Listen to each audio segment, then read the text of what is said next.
भारतीय संस्कृति की महान ग्रंथों में महाभारत एक ऐसा ग्रंथ है जो सदियों से मात्र जनमानस को ही नहीं, विश्व भर की विचारधारा को प्रभावित करता रहा है। रामायण और वेदों की ही भांति महाभारत भी धर्म की सटीक व्याख्या को अद्भुत ढंग से प्रस्तुत करने में सफल ग्रंथ है। दोस्तों, महाभारत में कुछ ऐसे पराक्रमी योद्धा हुए हैं जिन्हें हराना बिल्कुल ही नामुमकिन था। ऐसे ही योद्धा थे कर्ण और अर्जुन। महाभारत में युद्ध में कर्ण और अर्जुन आमने सामने लड़े थे। कर्ण के पास परशुराम द्वारा दिया गया विजय धनुष था, तो अर्जुन के पास अग्निदेव द्वारा दिया गया गांडीव धनुष। दोनों की ही तर्कश में सभी तरह के दिव्यास्त्र थे, लेकिन कहते हैं कि कर्ण का धनुष अर्जुन के धनुष से कहीं ज्यादा बेहतर था। आइए जानते हैं कैसे। उससे पहले अगर आपने हमारे इस चैनल को अभी तक सब्सक्राइब नहीं किया है तो इस चैनल को सब्सक्राइब जरूर कर लें। गांडीव धनुष अर्जुन के पास कैसे आया और इसे किस तरह बनाया गया, इस संबंध में 2-3 तरह की कथाएं प्रचलित हैं। कहते हैं कि दधीचि ऋषि की हड्डी से यह धनुष बनाया गया था, जबकि एक अन्य कथा के अनुसार यह कर्ण ऋषि की तपस्या के दौरान शरीर पर दीवक द्वारा बांबी बना दिए जाने के बाद उस बांबी में सुंदर और गठीले बांस उगाए थे। जब कर्ण ऋषि की तपस्या पूर्ण हुई तो ब्रह्मा जी की सलाह पर उस बांस से 3 धनुष बनाए गए, पिनाक, शार्दूल और गांडीव। गांडीव धनुष वरुण देव के पास था, जिसे उन्होंने अग्निदेव को दे दिया था। अग्निदेव ने अर्जुन को दे दिया था, जबकि एक दूसरी कथा के अनुसार खांडव वन में इंद्रप्रस्थ बनाने के दौरान यह धनुष मयासुर ने अर्जुन को देते हुए इसका इतिहास बताया था। जो भी हो, यह धनुष और इसका तर्कश चमत्कारी या कहेंगी दिव्य था। अर्जुन के धनुष के टंकार से पूरा युद्ध क्षेत्र गूंज उठता था। रथ पर सवार कृष्ण और अर्जुन को देखने के लिए देवता भी स्वर्ग से उतर गए थे। इस धनुष का तर्कश अक्षय था। इस तर्कश के बाण कभी समाप्त नहीं होते थे।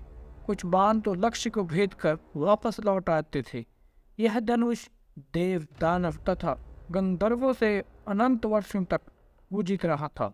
वह किसी शस्त्र से नष्ट नहीं हो सकता था तथा अन्य नाग धनुषों का सामना कर सकता था। जो भी इसे धारण करता था उसमें शक्ति का संचार हो जाता था। अर्जुन इस धनुष के बल पर पाशुपात अस्त्र, नारायण अस्त्र और ब्रह्मास्त्र अस्त्र छोड़ सकते थे। ऐसे ही विजय धनुष धारण करने के कारण कर्ण को वीरधारी कहा जाता था। कर्ण का धनुष अर्जुन के धनुष से इसलिए श्रेष्ठ था क्योंकि जब वे तीर चलाते थे तो उनका तीर अर्जुन के रथ पर लग जाता था तो पीछे कुछ दूरी तक खिसक जाता था। उस वक्त श्री कृष्ण कर्ण की बहुत तारीफ करते थे। जब अर्जुन तीर चलाते थे तो कर्ण का रथ बहुत दूर तक पीछे खिसक जाता था। अर्जुन ने श्री कृष्ण से पूछा कि मेरे तीर से कर्ण का रथ बहुत दूर तक चला जाता है, जबकि उसके तीर से मेरा रथ कुछ कदम ही जाता है, फिर भी आप मेरी नहीं उस कर्ण की क्यों तारीफ करते हैं? इस सवाल पर जवाब में श्री कृष्ण कहते हैं कि तुम्हारे रथ पर हनुमान जी स्वयं विराजमान है और मैं भी बैठा हूँ, फिर भी कर्ण के तीर में इतनी क्षमता है कि वह हमारे रथ को कुछ कदम पीछे धकेल देता है। सोचो, यदि हनुमान जी और मैं इस रथ से उतर जाएं तो क्या होगा? अर्जुन उनकी बात समझ आता है। कृष्ण ने यह भी कहा था कि जब तक कर्ण के हाथ में उसका विजय धनुष है तब तक तीनों लोगों के योद्धा एक साथ मिलकर भी कर्ण को नहीं हरा सकते थे। कर्ण के धनुष में ऐसी खूबियां थी जो अर्जुन के गांडीव धनुष में नहीं थी। विजय एक ऐसा धनुष था कि किसी भी प्रकार के अस्त्र या शस्त्र से खंडित नहीं हो सकता था। इससे तीर छोड़ते ही भयानक ध्वनि उत्पन्न होती थी।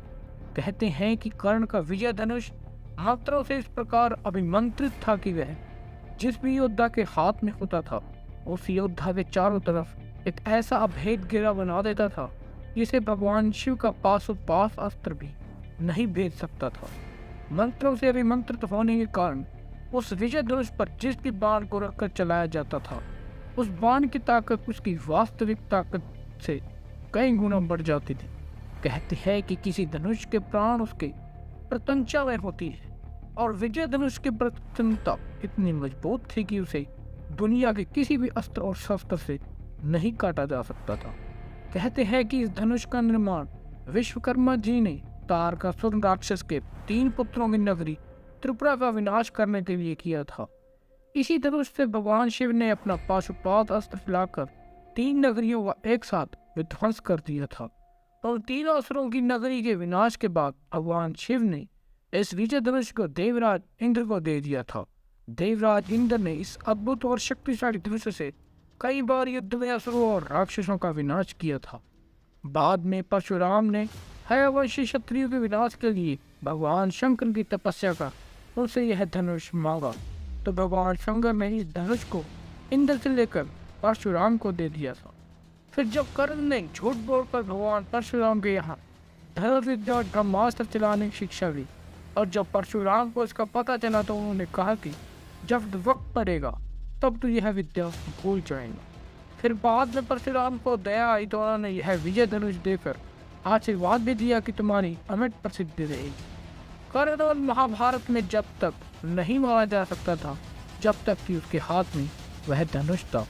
कहते हैं कि महाभारत युद्ध के 17वें दिन जब कर्ण कौरवों की सेना का सेनापति था, तब उसने अर्जुन से युद्ध करने के लिए पहली बार अपना विजय धनुष हाथ में उठाया था।